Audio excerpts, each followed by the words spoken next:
It's the first full week of the year, so it must be that time for the orgy of technology, the Consumer Electronics Show.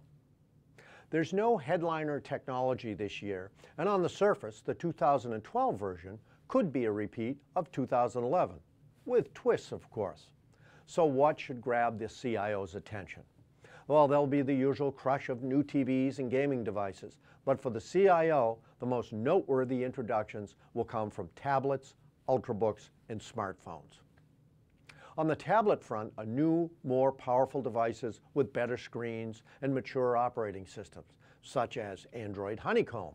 The hope is that non-Apple tablets have matured to the point where they can at least meekly compete with the iPad, what with the iPad 3, presumably mere months away.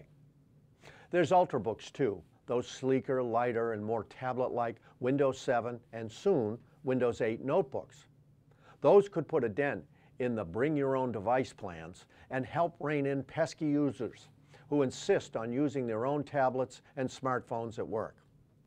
The new Lumia 900 smartphone from Microsoft and Nokia, with promised big-time backing from AT&T, has gotten more buzz than is typical of a Windows smartphone introduction.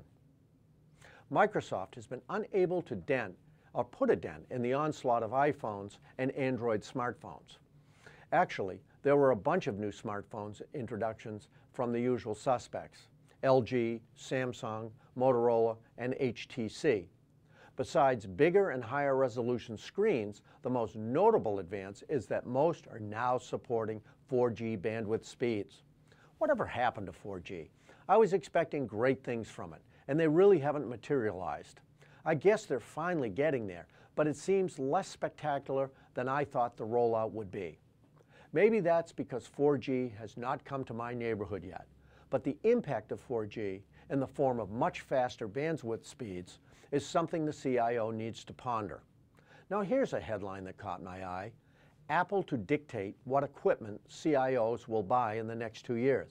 Outrageous nonsense, you say, especially for a company that vacated selling to the enterprise many, many years ago?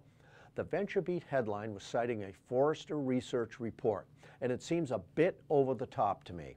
The blog post author says that the bring-your-own-device trend will gather more steam in 2012 than infrastructure as a service.